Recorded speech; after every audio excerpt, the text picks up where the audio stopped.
What's good? What's good, everybody? Welcome back to another episode of The Urban Platform Speaks. Make sure to like and subscribe as you tune into the channel. Check out the content. And with that being said, man, I want to speak on this some statements that were recently made by Stephen A. Smith, right? And the purpose, my reason for speaking up and pointing these statements out is number one, Stephen A. Smith is going overboard, right? With LeBron James. That everybody knows, or at least Stephen A. Smith says that he don't like LeBron James. But for somebody who don't really like LeBron James, he goes out of his out of his way and even bends over backwards just to try to give LeBron James his prop, right? His props. And so I'm thinking, I'm like, well, why would Stephen A. Smith do all of this stuff? Because what the media put out about LeBron James and what LeBron James is really going through seems to be something different. For instance, when Rich Paul put out that LeBron James had like 12 teams interested in him, right? That wasn't true. Obvious, that wasn't true. Then they try to make it look like LeBron James had the leverage when it came to him signing with the Lakers. That wasn't true. The Lakers really had the leverage, and the Lakers really weren't interested in continuing this relationship with LeBron James, right? And Stephen A. Smith, Shannon Sharp, Nick Wright, all of those guys are part of putting out. It's like giving mixed signals. So you see one thing happen with LeBron James, but then you hear these guys say something else. And so what I want to do is I want to play this latest statement by Stephen A. Smith where he says that LeBron James, like the whole league, should be giving LeBron James some money. And I'm gonna point out, first of all, that's just it's just crazy, right? Like each team in the league should chip in and give LeBron James some money for what he has done for the league. And so I'm gonna play the statement, and then I'm gonna react to it. You're a superstar in this league, getting paid $50 million. Luka comes in. They immediately hand him the franchise, which is no crime there. He feels dismissed and disrespected to some degree.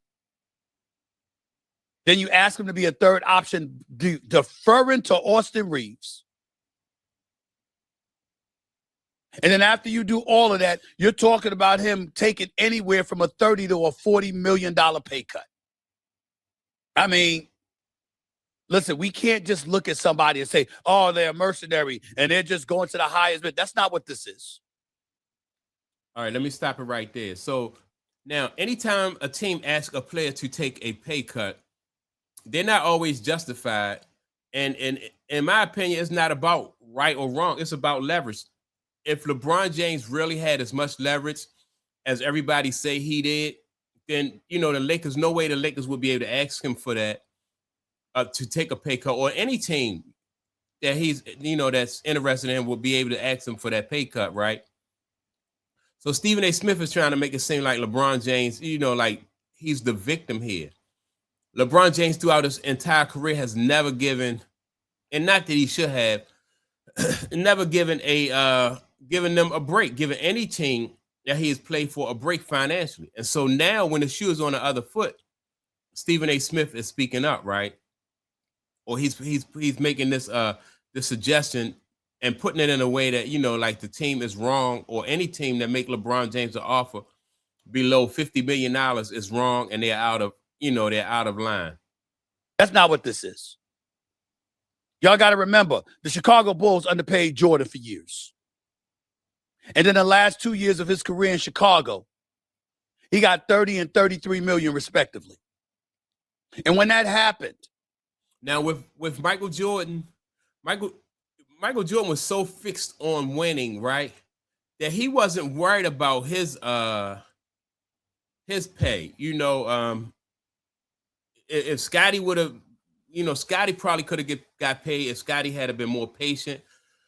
But Michael Jordan, he had so many endorsements and everything going on off the court, so he really wasn't worried about that. So Mike was in a unique position, just like LeBron James is. But the thing is, and the same thing with like somebody like Tom Brady. Like Tom Brady never really, he never really was the highest paid quarterback in the league when he was playing, for most of his career. He always wanted, to be able to have the right talent around him. So he, and he had endorsements. So he really wasn't really worried about pay, right? And so LeBron James up front, he chose to do it differently. He wanted all his money up front, and now when he don't have the leverage and he can't demand the type salary that he think he's entitled to, now it's unfair. But I just think it's just a part of business. Sometimes you have leverage and sometimes you don't. You even had people around the league like Pat Riley and others saying that, you know what, it should be entertained, that every team should chip in to pay Michael Jordan, and that cap constraints shouldn't apply to him because he's meant so much to the financial backbone of the league. Everybody should play a role in paying Michael Jordan because he helped get everybody paid. Now, I think that, and I'm a Michael Jordan fan, right? I think that Michael Jordan was I don't know if Michael Jordan helped everybody get paid. So, and I don't know in what context Pat Riley made that statement. Pat Riley might have just been joking, right? Because I know that Pat Riley didn't actively campaign for, other teams to pay Michael Jordan. Pat Riley admired Michael Jordan and liked Michael Jordan so much so that Pat Riley actually retired Michael Jordan's jersey down in Miami, right? So, Pat really admired Michael Jordan. Now, as far as teams chipping in and paying LeBron James, I don't think that LeBron James has done as much for the league as Michael Jordan. I don't think that LeBron James has the same impact on the league as Michael Jordan. And so, and I don't know, would I be in favor if everybody would have, teams would have chipped in and paid Michael Jordan? Probably not. Michael Jordan, he negotiated his contract just like everybody else. Like I said, to him, it wasn't a contentious type situation where as though he was going to hold out for more money, right? And a lot of times when you have franchise basketball players, superstar basketball players like that, they don't really have to hold out for more money because they have so many endorsements going on off the field, right? And so LeBron James don't have the same impact. Like to this very day, Michael Jordan is still, like if the NBA said that, they were going to, for instance, when they said they were going to interview Michael Jordan throughout the season, that created a lot of buzz. So you can blow the dust off of Mike and prop Mike in front of the camera, and that viewership is definitely going to spike, right?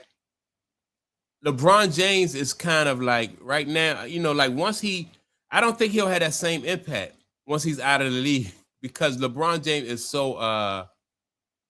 he's so polarizing and so controversial. And that's a different kind of media draw when you have a person like LeBron James who's polarizing, as opposed to somebody like Michael Jordan who is admired and liked by a lot of people. And so if you're admired and people really want to be be like Mike, and people will support you by going out like they do and they buy Jordan, his merchandise and his sneakers and stuff like that. Mike is just a cash cow for the NBA, for Nike, all the way around. Whereas though LeBron James, even when he was in the league, couldn't outsell Michael Jordan. So it's a whole different, it's a whole different level when you talk about paying LeBron James. You basically just give LeBron James extra money just because he was the face of the league.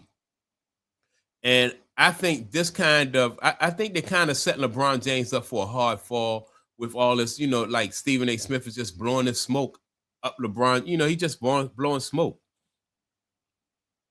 Now, did LeBron do that? No. If he didn't, but he's done an awful lot for the league. Right. And so if LeBron didn't do what Mike did, then why try to give him what Mike got or even more? It just don't make any sense. That's why I'm wondering why Stephen A. Smith and what's the other guy named Kendrick Perkins and Nick Wright, they see what's happening in real time with LeBron James. Like every day there's a different team. First it was the Lakers, one of them. Then it was Cleveland. Then it was Golden State. Now people are talking about the Sixers. And first LeBron James wanted the max, then he wanted, you know, and now he's starting to go down on his price. And so it's some other things going on here that they're not saying, but they're trying to make it look like LeBron James still have leverage, like he's still important to the league. But there's a lot, like this LeBron James story is just, in my opinion, is looking like it's going to get really crazy for LeBron James. And I think that's part of the reason why LeBron James don't want to retire. He's willing to take, some people say he's willing to take even league minimum, right? Which I don't know yet, but we'll see, you know, because LeBron James, you know, I think the writing is on the wall. You know, LeBron James feel like he knows and understands that all his leverage is tied to the NBA. He's done an awful lot for the league. Cool. So you saw that. Right. And so LeBron James, has he done a lot for the league? I've even heard people say that LeBron James more so took than what he gave, you know. And so that is in my opinion more a more honest opinion of LeBron James when it comes to what LeBron James, like what his real contribution was to the NBA. He more so, you know, he was more about taking than giving. And you know, we're going to see, you know, like I said, once he retire, man, the truth, I think, will come out about what the NBA really think about it. I don't think that the NBA or sponsors or anything will, you know, they can't publicly do anything, but I don't think that really they satisfied with what they got out of LeBron as far as Nike. You know, he's not selling. He's polarizing to the NBA. And, you know, like he just made a lot of mistakes, right? And so, you know, I think they're just going to leave him out to dry, and the court of public opinion is going to drag LeBron James. So that's my take on it. Make sure to like and subscribe to the channel. Also, don't forget to leave a comment. And with that being said, I'm going to check you all out in the next video. Peace.